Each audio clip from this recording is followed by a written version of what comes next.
don't tear up those brackets just yet. The Martinsville race may not be over.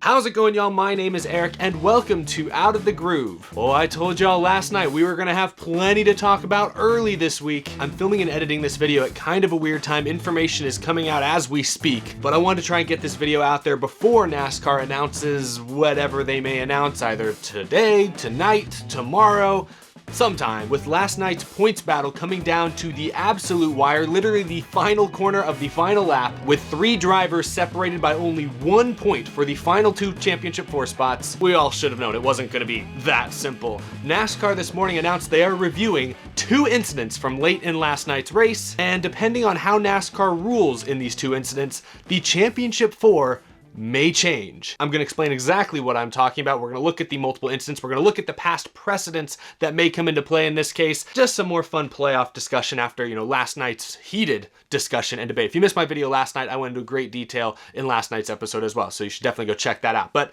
let's start with what NASCAR's Scott Miller talked about on Sirius XM NASCAR radio this morning. He mentioned 2 incidents that NASCAR is looking into today. Let's start with probably the most important and potentially the most controversial one. Late in last night's race, Denny Hamlin was fading through the field. He was only 1 point ahead of Kevin Harvick for the final championship 4 spot, and he fell into the clutches of his teammate Erik Jones. Erik Jones hounded the 11 car for a number of laps. They showed a good handful of them on TV, but it seemed clear to me, and I mentioned this in last night's episode, that Erik Jones was not really trying to pass Denny Hamlin. I remember at one point they showed on TV Erik Jones sort of peeking his nose out to the inside, and then he lifted really early, gave Denny Hamlin all the space in the world to make the corner. It just didn't look like Martinsville. Well, late last night after the race, an unconfirmed tweet from Twitter user Joe Gucciardo quoted what apparently is audio from Erik Jones's team radio in those final laps that said, "Under no circumstances are you to pass the 11 car." I have not yet seen anyone confirm that this is what was said on Erik Jones's team radio. Now, right before I started recording this episode, early this afternoon, NBC Sports confirmed that Erik Jones's spotter told him, "Don't pass him, Jones. Stay with him and drive what you can." Pretty much along the same lines as what was alleged in that tweet. This morning, NASCAR's Scott Miller said on Sirius XM NASCAR radio, he said NASCAR would be investigating Erik Jones's team audio late in yesterday's race and would determine if any action needed to be taken. Apparently, Jones being told on the radio not to pass Hamlin. How does NASCAR judge those matters, Scott, when it comes to teammates on the racetrack? Well, we have to review that one a little bit more today and listen to all the radio communication. But from my viewpoint, Erik Jones was beating the bumper off the 11, so it didn't look like there was much going on there. It was pretty hard racing, but we will review the radio communication today and see if there's any action to be taken. So here we are, it's Monday. Could NASCAR this week, whether it be today or tomorrow, could NASCAR actually dish out a penalty that would change the 4 drivers racing for the championship at Phoenix as it stands right now? Right now, it's expected that Chase Elliott, Denny Hamlin, Joey Logano, and Brad Keselowski will be running for a championship in 6 days. Could NASCAR tweak that? Well, the short answer is yes, the precedent is there. If you've been following the sport closely for a number of years, you'll undoubtedly remember Spingate, the end of the 2013 regular season. Immediately after that race, NASCAR added a vague rule to the rulebook saying that competitors must give 100% effort at all times. Here is the rule as it is written today. NASCAR requires its competitors to race at 100% of their ability with the goal of achieving the best possible finishing position in the event. Any competitor who takes action with the intent to artificially alter the finishing positions of the event or encourages, persuades, or induces others to artificially alter the finishing positions of the event shall be subject to a penalty from NASCAR as specified in Section 12 violations and disciplinary action. Artificially alter shall be defined as actions by any competitor that show or suggest that the competitor did not race at 100% of their ability for the purpose of changing finishing positions in the event in NASCAR's sole discretion. I'll just say what we're all probably thinking. What was said on Erik Jones's team radio last night is damning evidence. Based on the quote from NBC Sports alone that I will believe has been confirmed, that alone indicates that Erik Jones's team was telling him not to race at 100% of his ability to artificially alter the finishing position of the race. They wanted to let their teammate Denny Hamlin hold on to that position so he would make the championship 4. That is a textbook violation of this section of the rule book. I'm not saying I like this rule whatsoever. I believe this rule is extremely vague and gives NASCAR way too much discretion. It's a huge judgment call, a huge gray area, and as Talladega told us a few weeks back, we want less gray areas in the NASCAR rulebook as opposed to more. And this is easily one of the biggest gray areas in the NASCAR rulebook. So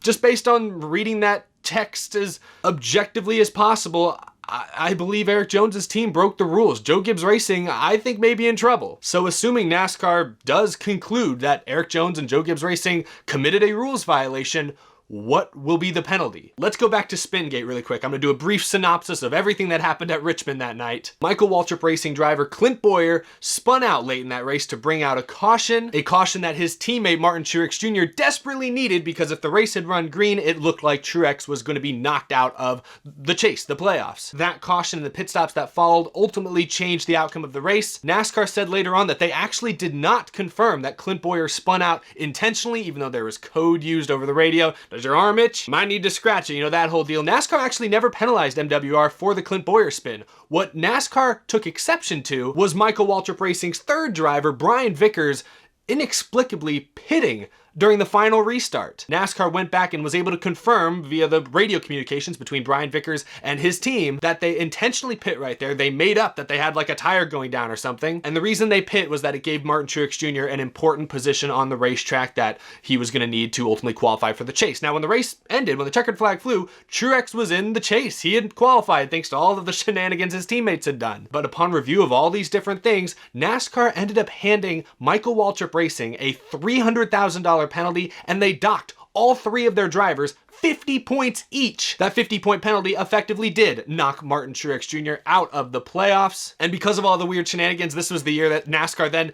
added an extra playoff spot for Jeff Gordon, because I guess in their discretion, he was the driver that kind of got the short end of the stick in the whole deal. It was screwy. I did a video at the time. That was my first version of Allegory. I was like 14 years old reacting to it. I don't even remember what I said. I remember I didn't like it. But anyway, the penalty NASCAR handed Michael Waltrip Racing for those incidents was enough to knock Martin Truex Jr. out of the playoffs retroactively. So when we talk about this Joe Gibbs Racing deal, if NASCAR concludes, based on the audio they hear from Erik Jones's team, that Joe Gibbs Racing told Erik Jones not to pass Denny Hamlin, and that Erik Jones consciously did not race at 100% effort to let Denny Hamlin stay ahead of him, I think there's a very real possibility Denny Hamlin gets kicked out of the championship 4 this week. I mean, they kicked Martin Truex Jr. out of the playoffs in 2013.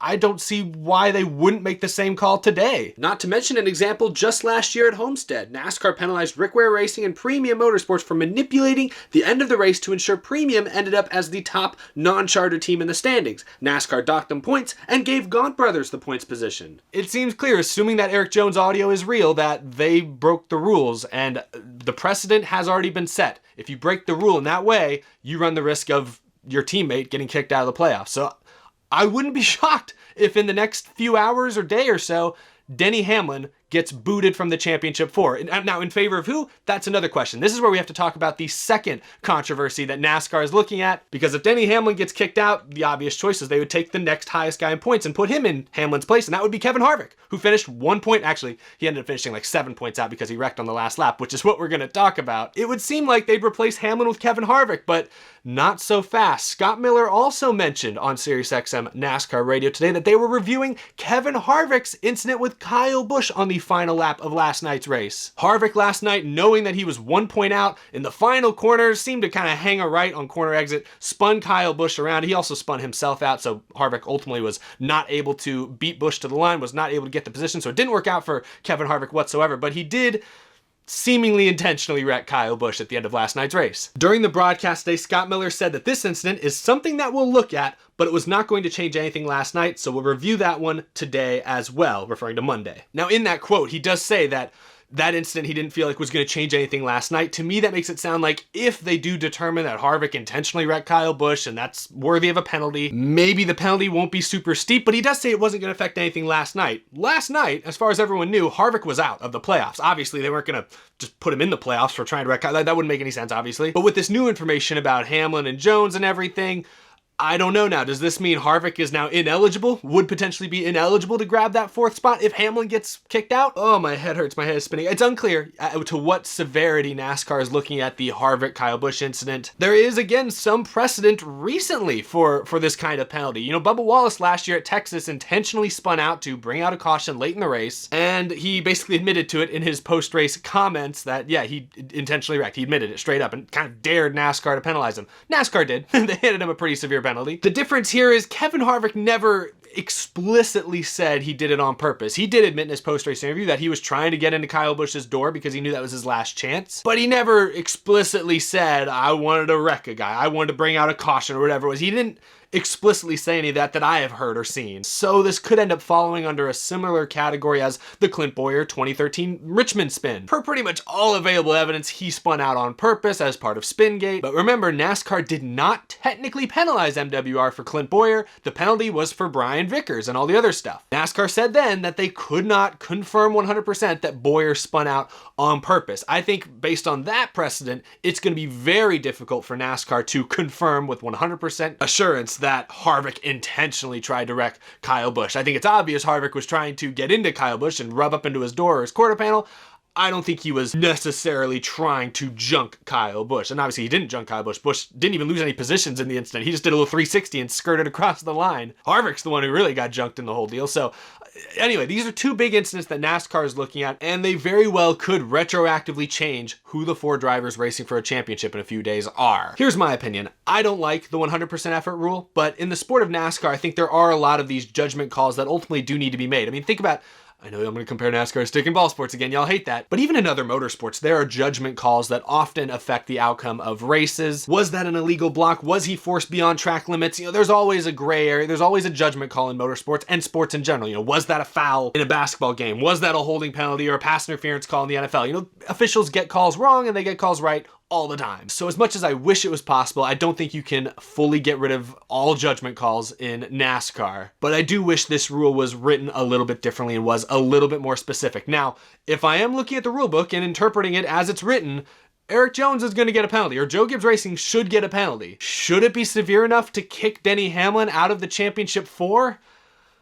Man, I don't know. The precedent is there based on 2013. Yes, Hamlin should get kicked out of the championship 4, but I don't know if my stomach can take that. Because if you kick Hamlin out of the championship 4, do you replace him with Kevin Harvick? Because then you look at the Harvick incident. Did he intentionally wreck Kyle Busch? I don't think he was intentionally trying to wreck Busch. I think he was intentionally trying to wedge Busch into the wall or something. That is a gray area. Personally, I don't think NASCAR should penalize Kevin Harvick at all for that. I mean, just last week at Texas, Ben Rhodes hooked Christian Eckes into the outside wall at 180 miles an hour. Obviously intentional. NASCAR didn't penalize him. NASCAR, I don't think, should penalize Kevin Harvick, but they have penalized people in recent history for wrecking people. It's a gray area, another judgment call. Interpreting the rulebook as I see it, Hamlin and Joe Gibbs Racing should get a penalty for, you know, the radio communication on Erik Jones's team. Kevin Harvick should not get a penalty of any kind for the incident with Kyle Busch. And so therefore, if I'm interpreting the rulebook objectively, I think Denny Hamlin should get swapped out for Kevin Harvick as far as the championship 4 is concerned. Now, there is a third possibility, a very slim possibility, if NASCAR does decide to penalize Hamlin, and if they decide to penalize Harvick for wrecking Kyle Busch, there's a slim possibility 6th place Alex Bowman could end up in the championship 4. Oh my goodness, now that would be too much. That would be insane.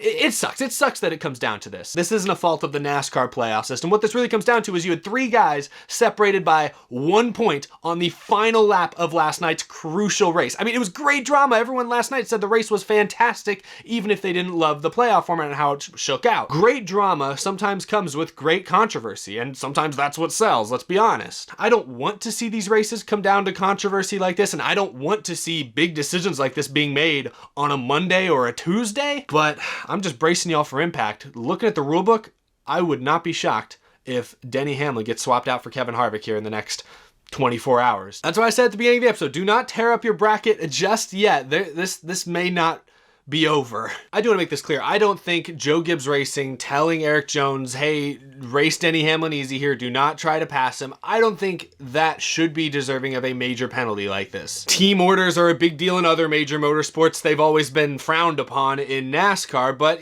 the way I see it, super speedways, teammates always work together. There's always team plans. The difference in this case is that here you have a team owner or a race team explicitly telling one of their competitors to not compete. That is different, but to me, it's not really any different from, teammates back in the two-car tandem era at Daytona just deciding that, hey, the second place guy is going to finish second. He's going to make sure he pushes his teammate to win. I think back to 2011 Daytona summer race. Matt Kenseth just committed to finishing second and pushed his teammate David Reagan to the victory. I mean, he never even attempted to make a pass on him because his number one goal was to make sure a Roush car made it to victory lane, and mission accomplished. So no, I do not think this whole deal should be as big of a scandal as it may end up being, but this is why I have that issue with the way the rule is written. The rule is written extremely broadly, and it does cover what Erik Jones and Joe Gibbs Racing did in this case. So that's why I do think there's a decent shot at a penalty. NASCAR may not choose to enforce it because they're afraid of the potential blowback they would get if they made a severe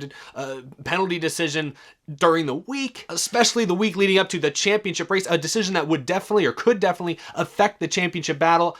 There's a very good chance NASCAR will not choose to enforce the penalty in this case, but if they don't enforce it, in my opinion, they would be being inconsistent. But it's difficult because what I personally think NASCAR should do here may not actually be the correct call if we're basing things off the rulebook, and we always want NASCAR to be consistent and all that type of stuff. I don't know, man. It is tough, but I just wanted to discuss the playoffs in a little bit more depth. Later this week, we'll talk a lot more about the championship 4 drivers, and once we know for sure who they are. But who knows, Kevin Harvick fans, your guy may live to fight another day, despite only one top 5 in the last 6 races. I'm just saying, I still like the current playoff format quite a bit. Harvick had a great season, but he didn't show up when it counted late in the season here, so I don't have a huge issue with how last night played out, honestly. But we'll get into that later. I'm sure that's going to be a controversy for weeks, months, maybe years to come. But that's all I've got for today's episode. Thank you all for watching. Be sure to subscribe if you are new to the channel. Follow me on Twitter and Instagram. As always, a huge thank you to my tremendous Patreon supporters. I could not do this without your support each and every month.